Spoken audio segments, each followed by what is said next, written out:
right, good morning, everybody. It's 8:30. We'll call this morning's meeting to order. Our first item is the approval of the agenda, and we do have one agenda addition, and that is a request approval to fill vacancy for the full-time child support officer in social services collections. Move to approve with addition. Second. A motion and a second. Any further discussion? Seeing none, all in favor signify by saying aye. Aye. Opposed, the same. Motion carried. Citizens to be heard. Do you have any citizens to be heard today? They're all just smiling in the audience. Okay, we'll move on then to the approval of bills and vouchers. Move to approve. Second. Motion and a second. All in favor signify by saying aye. Aye. Opposed, the same. Motion carried. Our 835 item request regarding salary for new school nurse. Kathy. Good morning. Good morning. This is the position for a Holly school nurse. They went from a part-time school nurse, which we provided, and they want a full-time school nurse, and you approved the .6 at a previous meeting. So we've done interviews. We have a nurse with the school nurse experience.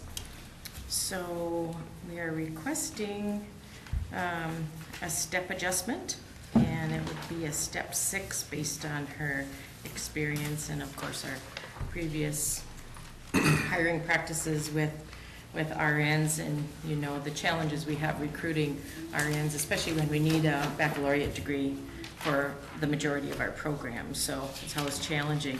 We're fortunate to have a nurse that's actually coming with some school nurse experience, 5 years of school nurse experience. So the request is for grade 18, step 6. The Holly School contract will cover all those expenses, salary and benefits. Kathy, one of the things, I know we've talked about this in our PIC meetings, personal issue committee meetings and so on. A lot of times, you know, we have the normal process that we go through and with new hires, and we usually stay within, you know, steps, or was it 1 and 2, 1, 2, and 3? Mm-hmm. And you know, experience is one thing, but oftentimes it's not what we use. I think you're right in the history of what we've done for nurses here. It has more to do with the economy of the local area than it does why we need to go to a step level like that. That's correct. As opposed to the experience. Correct. We have those things established, and we have the criteria, you know, for the position. And I just want that to be noted, that when we do this for these nurses, it has more to do with the local competition factor than for the jobs. Yes, that's correct. It's very challenging to find the number of baccalaureate RNs when we're competing with the healthcare systems across the river, for one thing. So, I'll move to approve the request. Okay, we have a motion to approve. Do we have a second? Okay. We have a second. Any discussion? I would just like to have a quantification of what grade 18 step 6 equals. oh, it's $28.36 an hour. $28.36 an hour, and it's for And this one- .6. Yes, 1,248 hours. 1,248 hours. Correct. Okay. All right. And once they're .6, they get that percentage of benefits too. Benefits, that's correct. And Darren from HR will work with the All these. position to And figure out how that's going to cover work. all of that. All right. Yeah. Okay, any other comments, questions? I just have a comment. Maybe Darren, you know, this question comes up in my head often. Those of us that aren't on the PIC committee don't have the availability of the grid. And so Commissioner Haney's question, you know, it may be helpful for you to just get us a copy of what that grid is. Thank you. Very good. All right. Good comments. All right. All in favor signify by saying aye. Aye. Opposed, the same. Motion carried. Thank you. Thank you.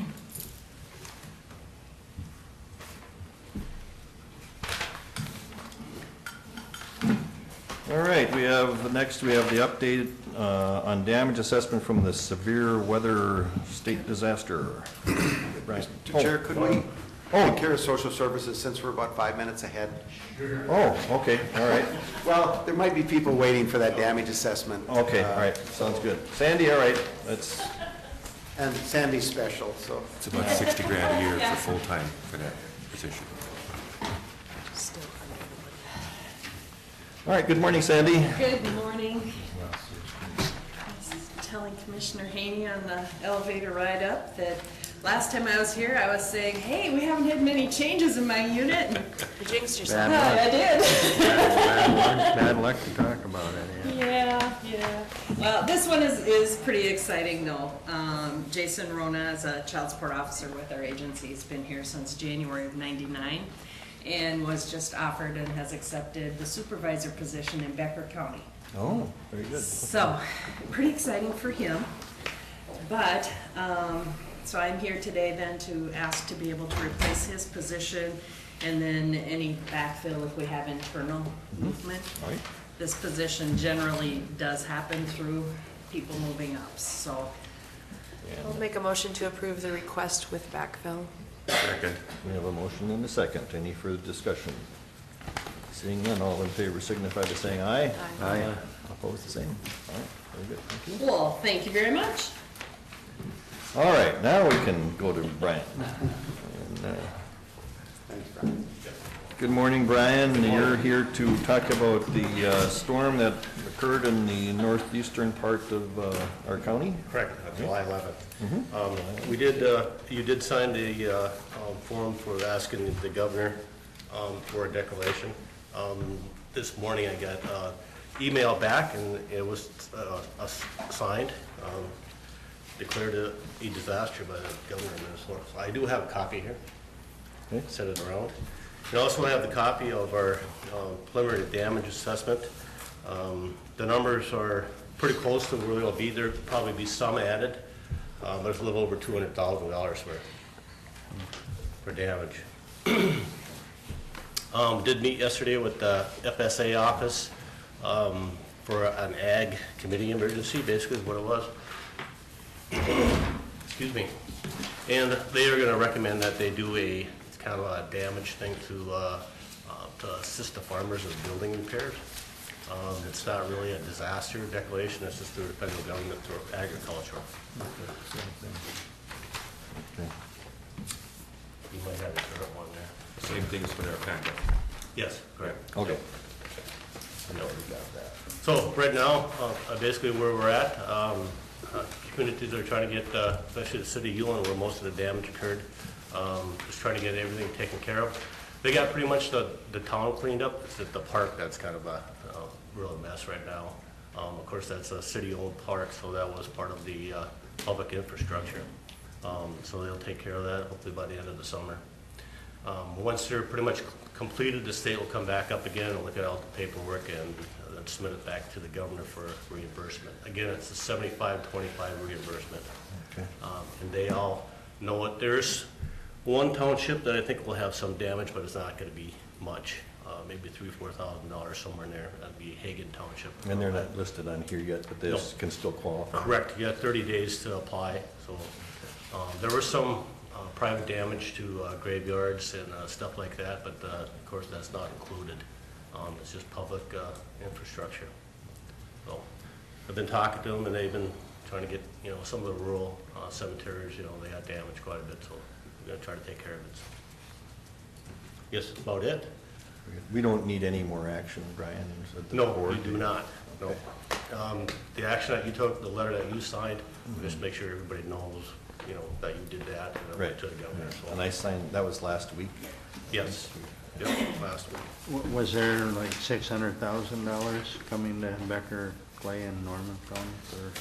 Thought I heard something on the news about that. so. Becker actually come to like 450 some thousand, they had a lot, Becker County, so it was pretty high. Ours was 209,000, it would have met the federal threshold too. Does not take very much in nowadays, especially with the co-ops, electrical co-ops involved. I should note that Ottertail Power Company, which has the city of Ullin, they had over $100,000 worth of damage, but they're a private entity. They're owned by investors, so they're not eligible. It's just the co-ops. So, and that just started this year in July for the co-ops to be included. So I think it's a good thing. The only thing is you're going to see a lot more of these state disasters. Don't take much to get $100,000 on an electrical line. Right. So, Right.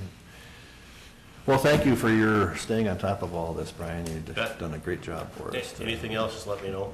That's about it. Very Thank you. good, thank you.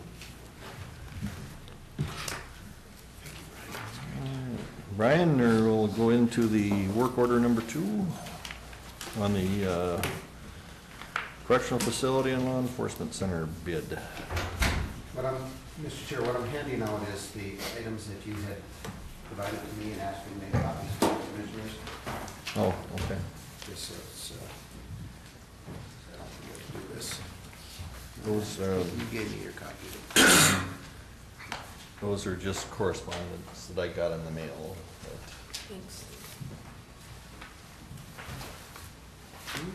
You can read those at your leisure, I guess. It's just to keep you updated. Well, good morning, Mr. Chair and members of the commission. What you have before you is a work order. It's not a change order, but this, as I hopefully explained in my memo, that this was work to be done on the northwest parking lot. That was not included in necessarily the bid for the correctional facility or the law enforcement center. But we had discussed this many times, which project should this be assigned to. It is absolutely needed. It's lighting for the parking lot, and security cameras are put on those poles to monitor it, but then we had to figure out, it shouldn't be that difficult to figure out, but then we had to figure out which building those cable lines were going to run to before we went ahead with the work. And so it's been budgeted for, it's been planned for this whole time.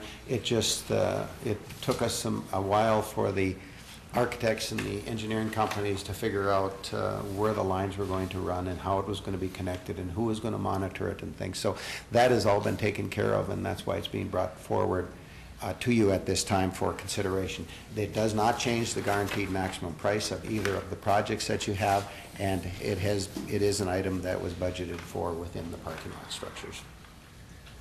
So asking for your approval to move forward with this. Or not. Sorry. I'll make a motion to approve. We have a motion, is there a second? Second. Is there a second? Discussion? Well, just further discussion on this. This has come in about every one of the scheduled work activities that they've had. Construction engineers has had on their worksheet. That item has been in there. And remember then, we had this long discussion of where that should be assigned for cost, and we pulled it out as that third project below on that sheet that we had. The only thing that I question on this is we've had it in as part of the total cost of the projects all combined together. Yes. By putting this in, because this work was bid separately too, wasn't it? Yes, it was bid as part of the parking lot project. Right, and that was bid outside of construction engineers' work. Yes, it was. But now we're putting it into construction engineers' work. That is correct.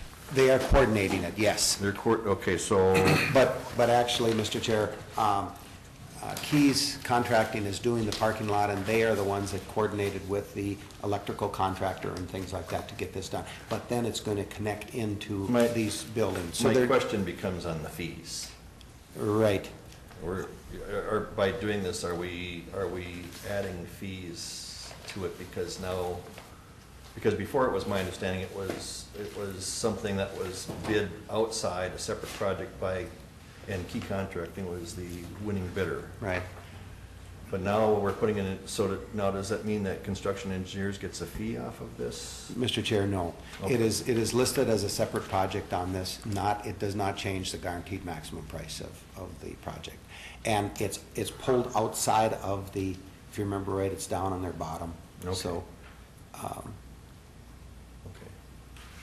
and I'm saying that no, because we have Because- talked about that, but. Because there was contingency dollars in there that we still pay fees on, contingency dollars. And these aren't When part of they're the used. contingency, that's right. Okay, right, these aren't being part of that. These aren't Okay, just contingency dollars. want to make that perfectly clear. Okay, very good. Sounds good, thank you. Did we, You didn't have a vote, no. we didn't have a vote yet, okay. Any further discussion? Seeing none, all in favor signify by saying aye. Aye. Opposed, the same. Motion carried. Thank you, Mr. Chair. All right, thank you. And we're a little bit ahead here of schedule, so maybe we can do our committee reports while we're waiting. Commissioner Gross, can we start with you this morning? Yeah. Let's see, last Tuesday I attended a lot of the night, we went to the luncheon, police luncheon, I went to Hawley and Dilworth for their night. They had a good turnout at both places. Of course, it's, last few years, it has been a good turnout for those things. Also last Tuesday, highway tracking, where we discussed the pedestrian crossing at Sabin. We're gonna get together with Sabin again and check with them to see which route they prefer.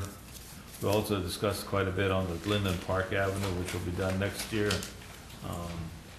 Getting together, I think we're getting together with Linden again. In fact, I talked to Dave last night, I think they're getting together with them today to discuss some more. We need a holding pond, and we gotta get some land to do a holding pond there. Also last night, Dave and I, took in quite a few bridges and the highways around Hagan Township and Ullin Township. And then we attended the Ullin Township meeting. They have a bridge replacement scheduled for 2019, and they're trying to come up with different ways of saving that bridge crossing and trying to come up with some funds to see whether we could put a bridge in there instead of closing it. That was it. All right. And, yes, thank you. On Tuesday, I attended the Clay County Collaborative Governance Board meeting, and we had a fiscal year 2017 budget review, and looking forward to fiscal year 2018. And everything was pretty routine, except for there was some question about the truancy program and the funding of the truancy program in the rural communities. And there was a need expressed to reach out to the various superintendents of the rural school districts and see what their input was on what they would like us to do before we proceed with an actual budget on it. So, and I believe Carolyn has done that. I have not heard the results of what her reaching out was. And then on Wednesday, I attended the Moorhead Planning Commission meeting, and the Planning Commission unanimously passed the request of profit limited partnership for the development of the property on 4th Avenue North, just north of Bird's Truck and Jack's Garage up in that area. There's an unused portion there, about 8 acres, and we approved putting on 3 72-plex apartments up there. So the first ward's going to get a bunch more people. Wow. Yeah. And so that passed, and that's it. That's my report. I got one more I was gonna add then. I had a call from John Schneider. They plan on buying some land up in Gooseberry Township, section 27. The Ducks Unlimited is planning on buying some land. It's been up for sale for 2 to 3 months, and didn't sell, and the Ducks Unlimited got appraisal and they approved it. So I think he's planning on being on next week's agenda, so we're looking at that. Commissioner Musgrove? Thank you. Last week, I attended the Minnesota Community Action Training Conference in Bemidji.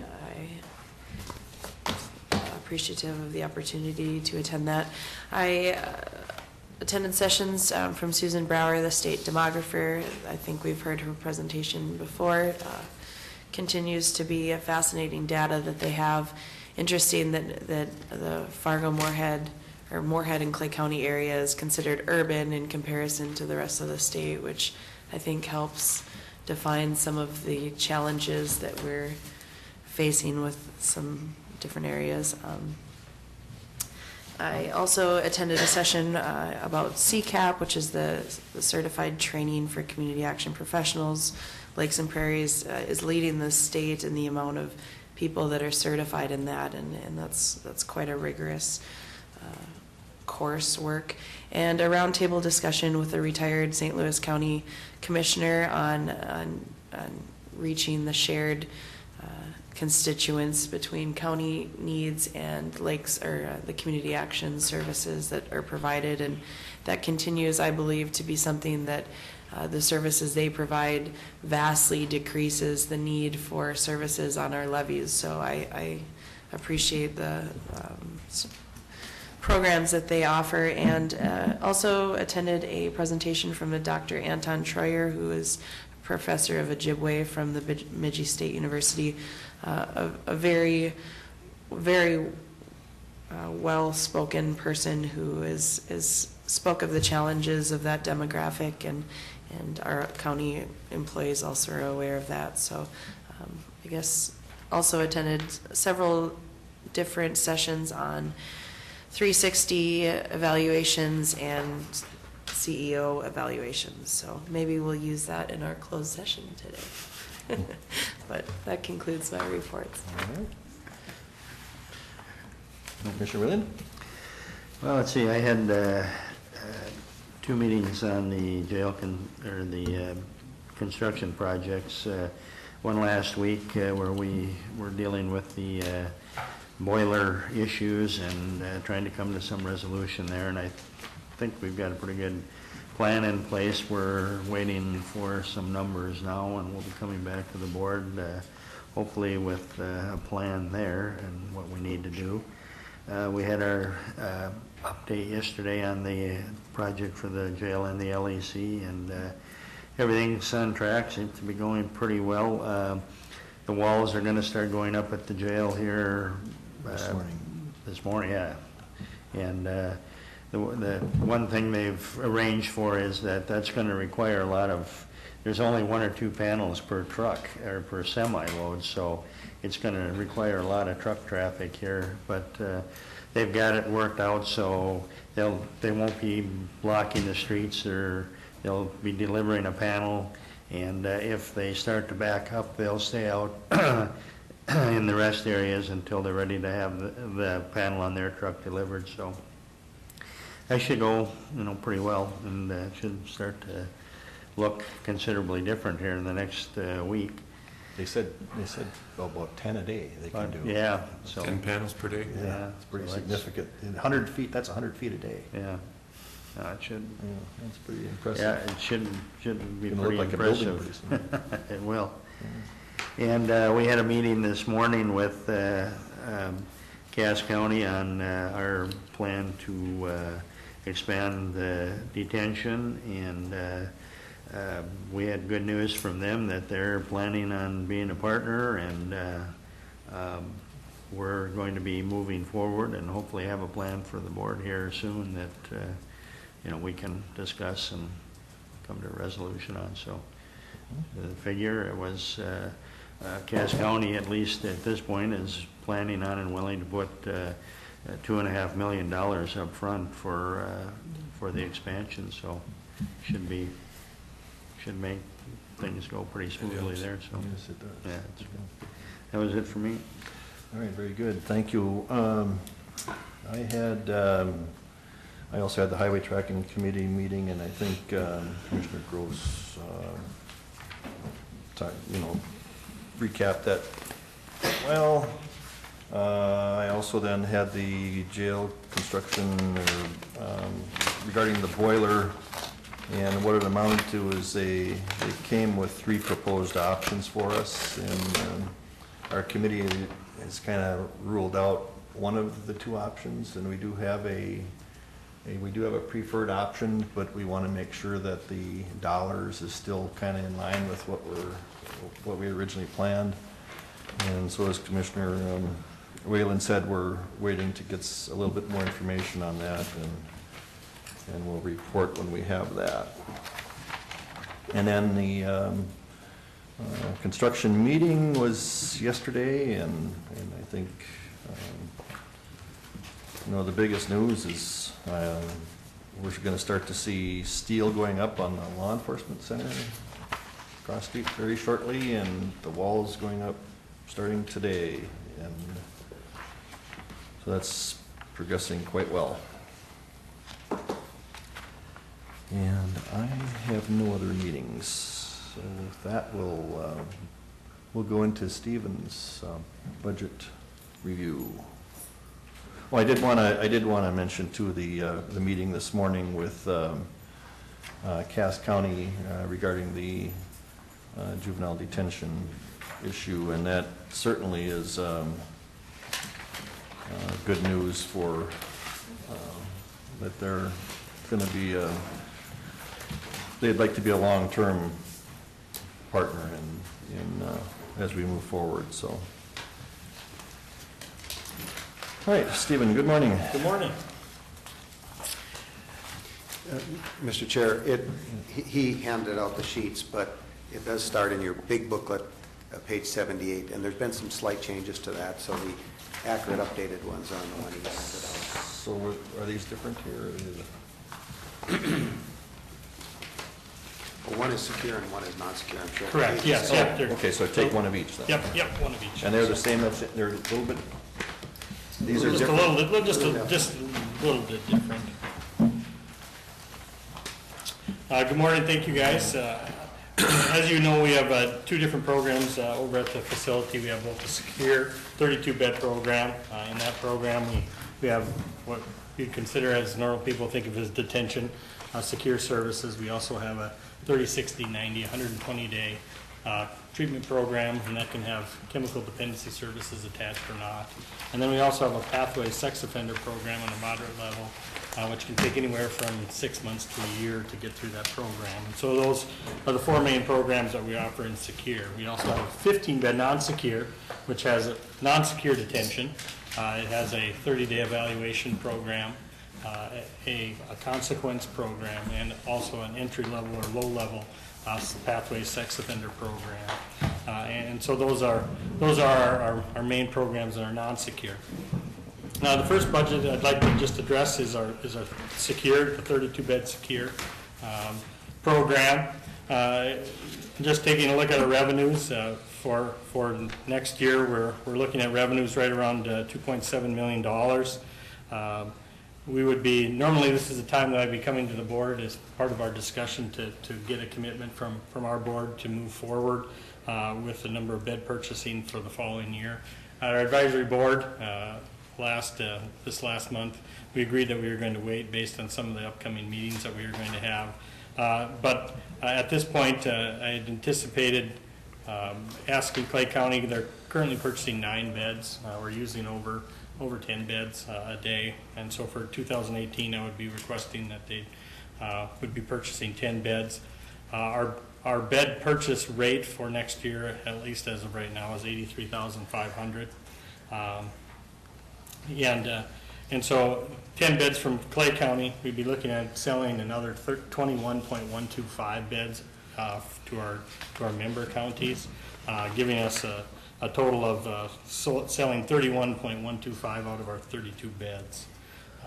There has been some discussion as far as some other counties looking to adjust, but we'll address that, I guess, as it happens. We currently don't budget for any non-member usage. We do have a non-member rate of $300 per day.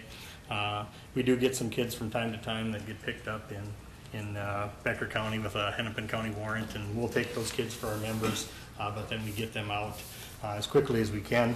So we don't really budget for any of those youth anymore because it really doesn't amount to a whole lot of days. We have some interest on some investments. We also have rent. We rent the first floor office space to our probation departments, both the state and the county. And then we have some miscellaneous revenues that's attached to our pathways sex offender program, we act as a pass-through for funding from our counties and pass that on to Benson. So that's where that money is from. And we also have miscellaneous revenues, miscellaneous reimbursements, and that comes from our National School Lunch Program each year. And so again, that's about 2.7 million in revenues. Anybody have any questions on the revenues? Well, Mr. Chair? Yes. Just something that probably they should be aware of, that 830,000 of that, 830,000, or 835,000 it would be, comes from Clay County of that revenue. And just so that they're aware of that, and you're asking for an additional bed of 83.5 from Clay County to go to 10 bed next year, just so that they're clear on that. Yep.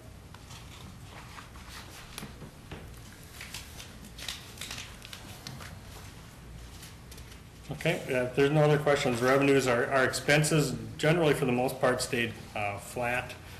Some minor adjustments there.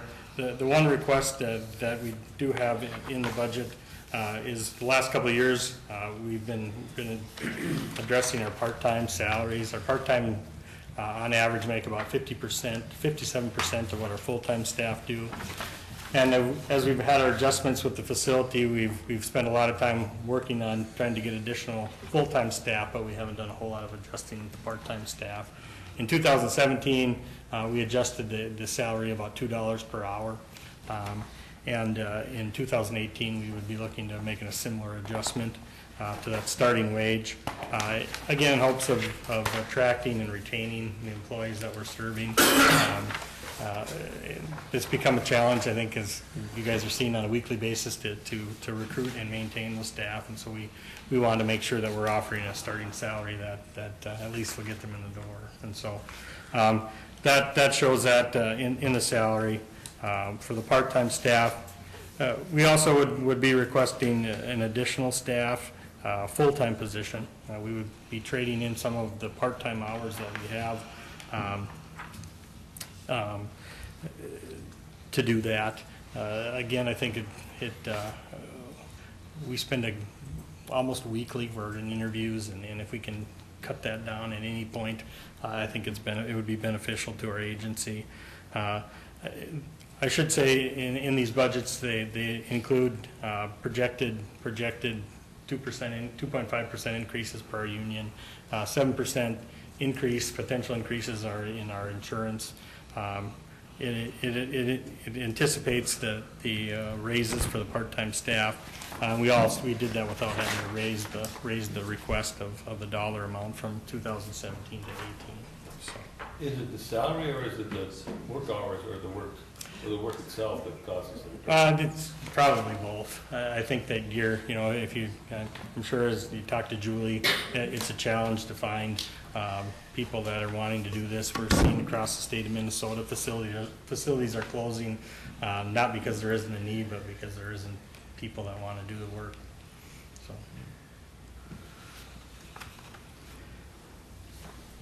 Anybody have any questions on? Commissioner Marshall. As in discussions with Julie for the jail needs, we've talked about adding a full-time Lakeland, and we've talked about the share between juvenile and jail. And I'm just wondering if that's in the professional services or where that would go. I noticed that you have 9,500 or 9,400 in the Benson psychological that hasn't been used, and wondering if we could transfer a portion of that over. We certainly can look at that. We've been slow. The Benson program has been slow of late, and so we haven't utilized those funds. It does kind of offset, the revenues kind of offset the expenses, because we don't generate the revenues in our, if we don't have the kids either. And so, but we do in our other professional services, we currently do have some, with our evaluation program, we have Lakeland Lutheran Social Services built into that. But some of our discussions that we've had about it, bringing additional services, we would probably look to that line item. I'm a little confused on something here, Stephen. The salaries part-time, you're showing the proposed for 2018 at 425 versus 358 last year. Right. But then why are we showing a negative 25? That's in the new request section. In the event that the board would approve the hiring of a full-time position, we would be trading in 25,000 hours of part-time. So that 425 would go down? That 425 would go down to 399, 630. Okay, and that still is a considerable increase in part-time. Is that due to the, That's due, we're not, we didn't. is that the wage increase this year Right. that we, Right. because we were so low? on Yeah, the- and I don't know that the 2017, if you recall, we made that decision from our advisory board to move forward with the increase in October. And so I don't know if the 358 is actually a reflection of what it was last year. It might have been when I turned it in June and not what we finally decided. So yeah, we're not looking to add any So what you- additional hours. So what you're saying is if you get the 47, We you can- won't need the 25? Right, we'll drop that down 25,000. Okay. Okay, and then I think in fairness to everything, I think just in how we report things, I think that additional 83,500 should show up as a new request on the top line too. Just to. And I think that it probably does in your. It did in your. Yeah, Okay, Yeah. okay, I'm looking at. yeah, I was just trying to Okay, simplify all it right, to. All right, okay. And then, Stephen, and we just talked about that again this morning. We're working on several things with the potential remodel of that facility and expansion of it, but we have a short-term solution that deals with, and Cass County is close to having that approved, where they would let us use that building at no cost. We found that out today, pretty much. There might be a little bit that might need to be done in terms of getting it ready. But if we're going to be, and it would be used for overnight purposes. And so, but we still have to have a staff over there. Right. I don't follow, what building are we talking about? The Cass County, and the annex on right next to the courthouse, they have a facility that they utilize for their detention center.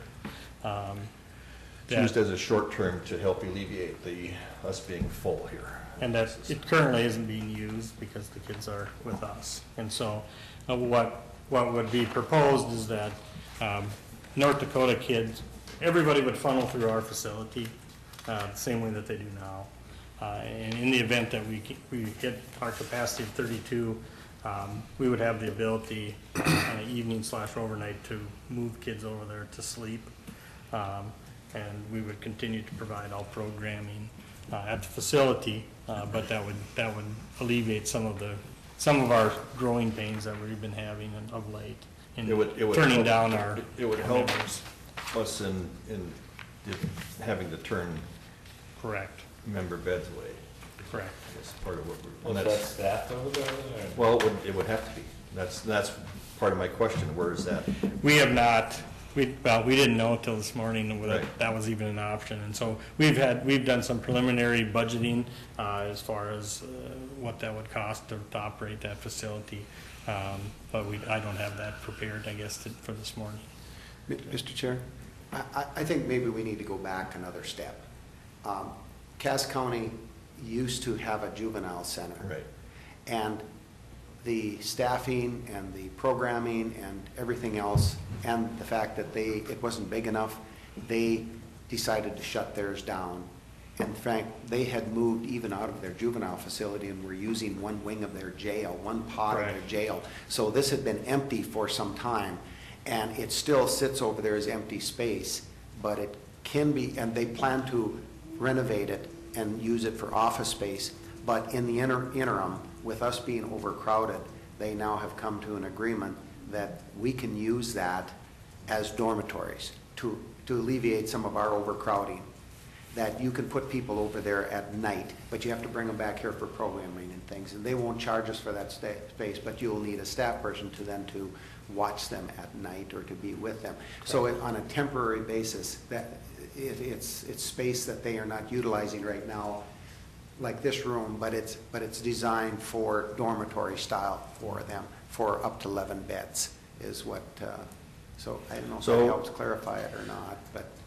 So in essence, what we have here is our facility's been full, we're turning away member counties, including even on a couple of instances, our own county people here in Clay Correct. County. And to avoid having that happen, until we can get something done on a permanent basis, we needed to have a temporary solution, and this is a temporary solution that we're looking at doing, so. That's, but again, I think, you know, we'd be kidding ourselves if we didn't understand that there's gonna be a cost that you're gonna have to put in your 2018 budget for that. Correct.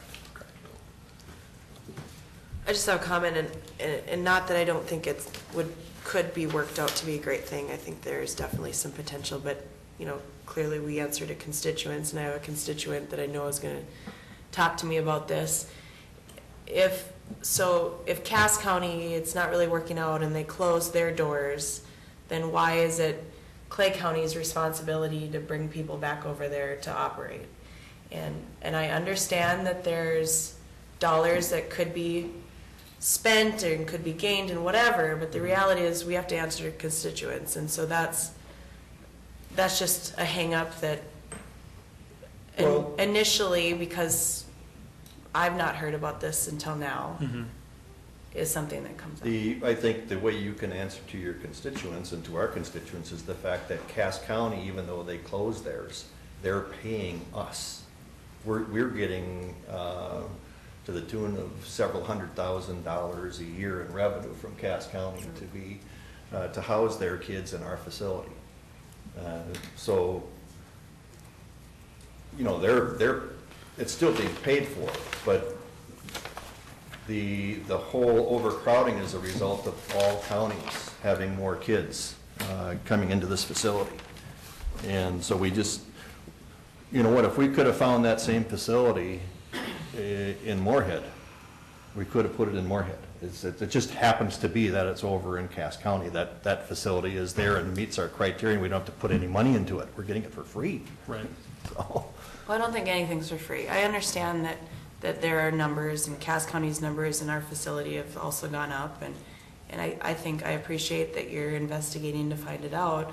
The reality is, we've asked questions about certain dollars that were gonna be spent in Wapaton for a public health event, and any time additional dollars or services that are gonna go into another county, let alone another state, I think it's this board's responsibility to look with scrutiny on that. I think the important part to this, Commissioner, is that it's not just a benefit to Cass, it's a benefit to all of our members. You know, we've turned down more Minnesota counties than we've turned down Cass County kids, and so what this is doing is it's allowing 11 additional beds while it's located in North Dakota. Really, it's part of our organization. So when Clay comes now, and we're at 32, we're not turning them away at the Sally Port, we're gonna take them in and then have that additional space. And so I do think there is an extreme benefit to your constituents and to our member counties to have these additional bed space. yeah.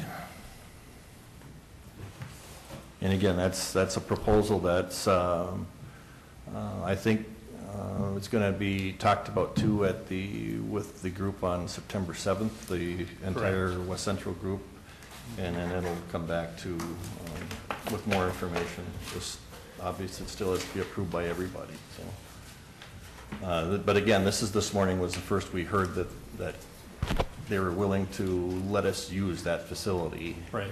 And their flat-out comments to us was that there would be no charge for the use of that facility. Mhm. So to me, that's free. And we've, you know, this isn't our first place that we've looked at other facilities, other options, and a couple of them in Otter Tail County. And just for example, one of the rental was $20,000 a month. Right. And that was in So- Fergus. Right. Yeah. So, you know, we would be looking at additional, you know, if you look at it that way, savings of just about another $500,000, so. Okay, very good. Stephen, do you have any other comments on the, but I think that we still have to look at this probably before we do our preliminary on getting smart numbers there. But do you want to go to your non-secure? Yep, sure. Our non-secure plan, again, has the 4 separate programs. It's a 15 bed facility. We're averaging right around 14 kids per day. While it's a Clay County program, we do take in additional kids from our member counties generally, if we have bed space available. Right now, as I mentioned, we have about 14 kids a day. We budget about 6.25 kids per day for both Clay and for our other member counties, or non-member counties, I guess, in this case. So our budget's based on 12 and a half kids per day. We have also a portion of the rent that we receive from the 2 probation departments. We have our additional revenues. Again, that's associated with the Pathways program, and then miscellaneous reimbursements from our National School Lunch Program, and we also have interfund transfer that's provided each year. And so our revenues for the non-secure facility are $1.35 million and change. Does anybody have any questions with the revenues? Mr. Chair and Steve, and just to clarify, and that's a question that I'm asking as well for the board, but the interfund transfer is the money that Lori transfers from the general fund to balance out your budget. So those are the county dollars that are going into your program, the non-secure program, every year, and it looks like that's going up less than $2,000, a 0.46 increase from 2017 to 2018. That's correct. Okay. Yep. So that's it's just about flat for, Correct. that's good news. Yes.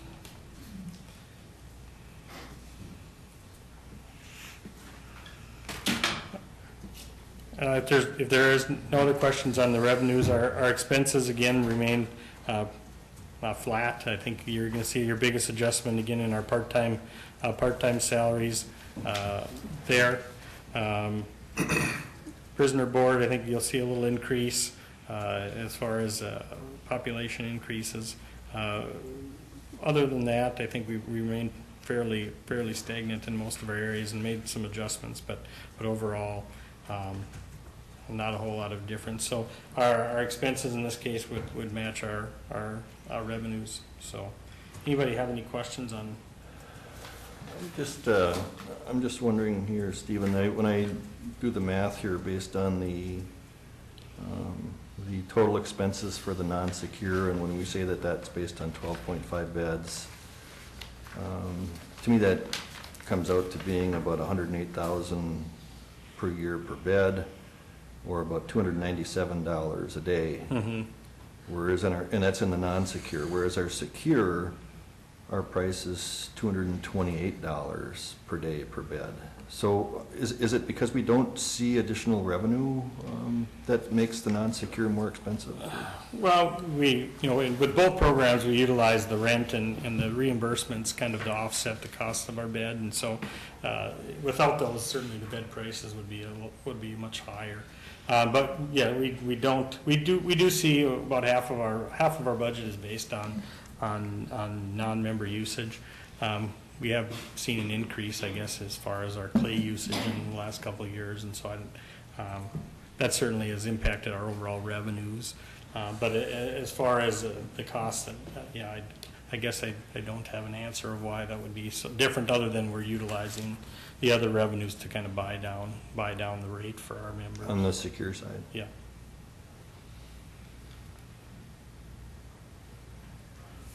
But that makes sense though, because the revenues, that whole building was purchased by the group of member Correct. counties, Correct. including the first floor. Correct. So that they should be entitled to that rent then, okay.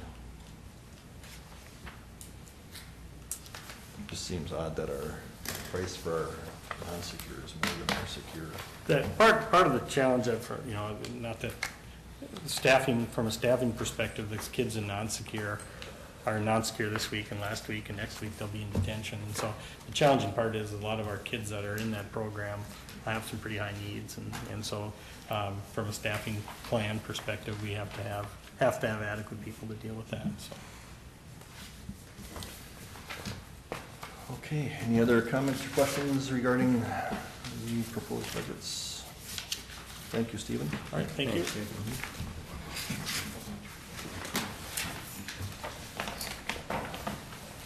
Brian, do you want to give your committee report or your report before we go into? Sure. Sure, well, Mr. Chair, thank you. You received some information from me in regards to something that Rhonda Porter is requesting to be on the agenda in the future, and that is a request for consideration of a outpatient chemical dependency treatment program. And I guess I thought I'd start off with that because before it comes to the board for discussion, I guess I kind of felt maybe that you would want to have a little bit of general discussion on how you approach this, whether you have a presentation to the full board or whether you form a committee that should talk about this. And this is in regards to the opioid issues that are taking place. And the social services, what they'll be coming and asking for is a identification of need in the county. And I'll say the clinic is being identified with an address and different things, and I just was wondering if you folks, how you wanted to approach it, if you wanted to form somewhat of a committee before you talk about it and have that, research it a little bit more with social services and the elements of it, or do you want it brought before you for discussion? So I guess I thought I'd bring that today, Mr. Chair, and see how you want to handle that. Commissioner Whalen? Well, I'd just as soon have it brought before us. I don't know if it's the same thing. We went through this a few years ago with a business, and at least at that time, the number of people in need of that service in Clay County wasn't adequate, and so the plan was to bring in people or addicts from the entire region, and then after the business was vetted by law enforcement, there were issues there, and so I guess I would have the same concerns this time that we had last time, and so I guess I'd want to see all the information before I would be in support of something like that. Sure. So in terms of what the implications for the community are. Okay. Yeah, I guess I would agree with that. I think it should just come before us. This, it kind of has the same type of background to me as when we went through this application for Churches United. And I think they're clearly, based on the rules, there's clearly is a responsibility for the county, and that's just to determine the need. Where something like that goes is a zoning issue that is for the local municipality. But I have some concerns about incorporating the needs of other counties in a situation like this to come into a neighborhood here. So I would need some more information on that before I would. But I think the best way to do that is to have them come here.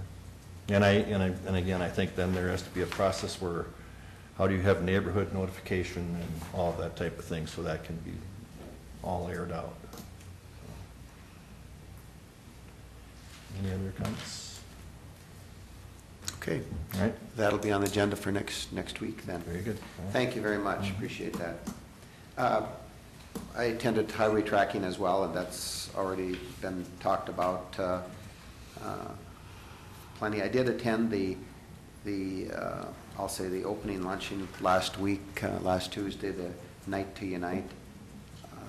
It's always kind of fun for me to participate in that, so I enjoyed that, thank you. We had a meeting on probation's budget, and I think that is coming to you next week.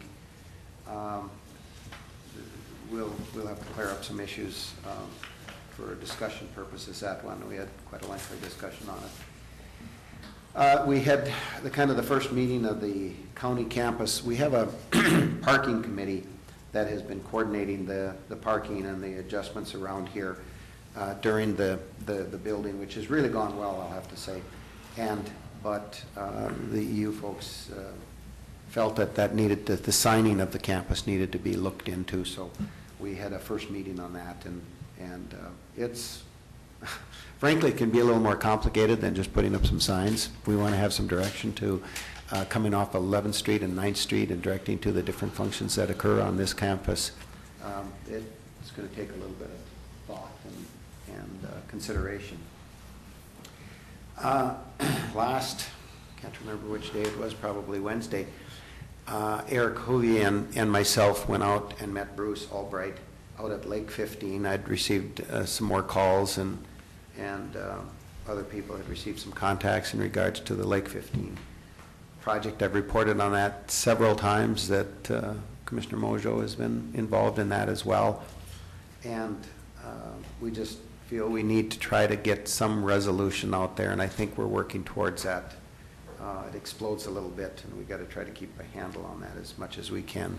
So I did take a trip out there last week, and we'll see what progress we can make there. The boiler, the heating item for the, I call it the boiler plant option, has already been talked about, and in conjunction with the jail. Had management team meeting last week. Things move along fairly well with them. We try to relate the issues that are important to you, that you want them to know about, and get some feedback from all of the management team for you folks. State auditors, we had a meeting with them last Friday morning in regards to some of the material that they need on contracting, and it's been a big year for contracts, so a lot of information to dig up. Colleen has been helping me with that, or I've been helping her with that, one of the two. Can't decide. We had new hire orientation yesterday, I guess it was. 2 new hires. Attended the construction meeting yesterday afternoon. You know, we talk about what's going next, but I think we go between 2 weeks between these construction meetings, and boy, there wasn't a lot of problems that had surfaced. Things really are going well on that and moving along quite nicely. I did have a contact from Representative Lean, and yesterday afternoon I talked to him. He advised me that the Capital Investment Committee of the House is coming to town August 15th at 7 o'clock in the evening. They'll be over at the Minnesota State University.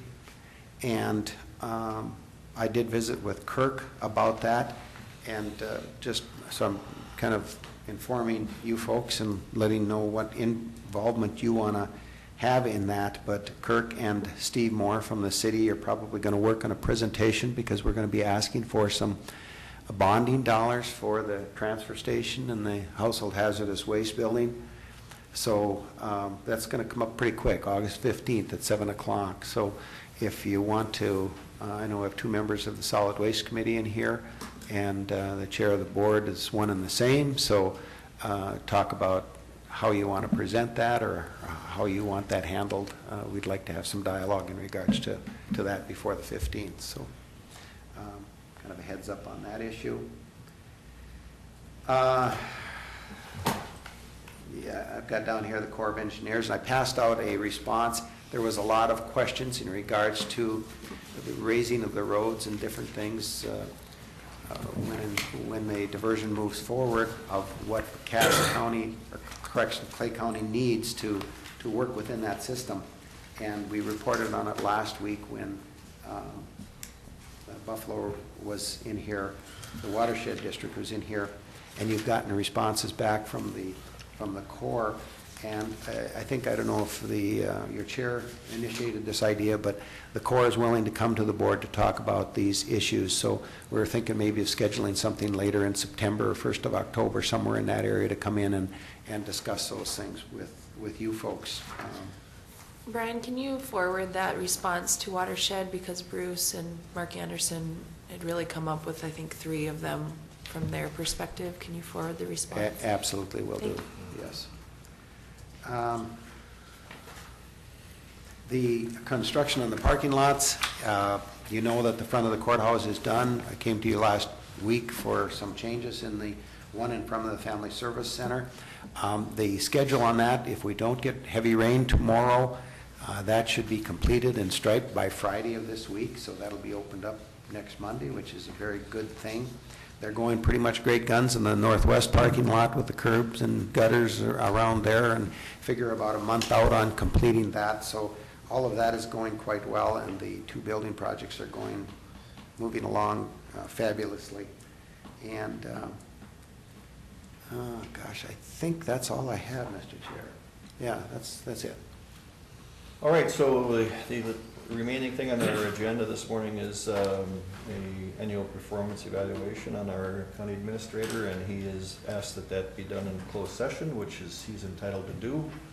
And so after that, we'll come out of that with no other business, and we will just be adjourning. So at this point, if we could have a motion to go into closed session.